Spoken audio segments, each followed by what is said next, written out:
Nous sommes participants de Christ lui-même, car nous sommes devenus participants de Christ, pourvu que nous retenions fermement jusqu'à la fin l'assurance que nous avions au commencement. Hébreux 3,14. Car nous sommes participants de toutes les vertus qui sont dans le Seigneur Jésus. Pendant que nous sommes sur cette terre, plus nous l'aimons, plus nous lui obéissons, plus nous le servons, plus la nature même du Seigneur Jésus-Christ se développe en nous. Son humilité, son amour, sa patience, sa douceur, sa bonté, sa longanimité, sa compréhension, sa grâce. Toutes ces vertus du Seigneur sont introduites progressivement en nous, au travers de notre service, de notre obéissance, de notre amour pour lui. Et finalement, en le voyant lui, nous serons rendus semblables à lui. Il veut nous transformer à son image, par toutes ses grâces et toutes ses vertus.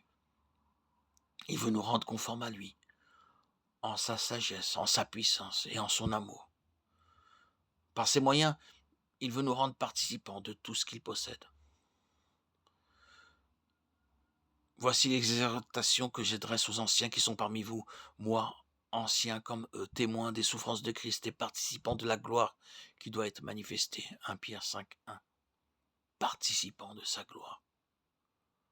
Cela arrivera le jour où le Seigneur Jésus-Christ viendra pour la seconde fois, accompagné de ses saints et de ses anges. La première fois, il est venu comme un petit bébé. Il s'est abaissé lui-même. Il s'est fait pauvre, se dépouillant, se vidant lui-même. La seconde fois, il reviendra en tant que roi céleste. Par 3 fois dans le Nouveau Testament, le Seigneur Jésus-Christ est appelé roi des rois et seigneur des seigneurs. Apocalypse 17, 14, 19, 16 et 1 Timothée 6, 15. C'est ainsi qu'il viendra. La seconde fois, accompagné de tous. Accompagné de tous ses anges avec toute sa gloire en tant que roi des rois et seigneur des seigneurs. Et de vous donner à vous qui êtes affligés du repos avec nous. Lorsque le Seigneur Jésus apparaîtra du ciel avec les anges de sa puissance, au milieu d'une flamme de feu, pour punir ceux qui ne connaissent pas Dieu, ceux qui n'obéissent pas à l'évangile de notre Seigneur Jésus. Ils auront pour châtiment une ruine éternelle, loin de la face du Seigneur et de la gloire de sa force, lorsqu'il viendra pour être en ce jour-là glorifié dans ses saints et admiré dans tous ceux qui auront cru. Car notre témoignage auprès de vous a été cru. 2 Thessaloniciens 1, 7, 10. En ce jour-là, il fera de nous les participants de sa gloire. Il fera de nous des rois, des sacrificateurs pour toujours. Quel mystère!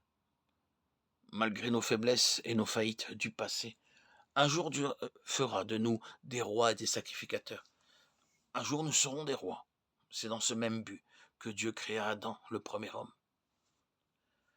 Puis Dieu dit, faisons l'homme à notre image, selon notre ressemblance, et qu'il domine sur les poissons de la mer, sur les oiseaux du ciel, sur le bétail, sur toute la terre, et sur tous les reptiles qui rampent sur la terre. Genèse 1, 26. C'était le premier cadeau d'anniversaire qu'Adam reçut de Dieu.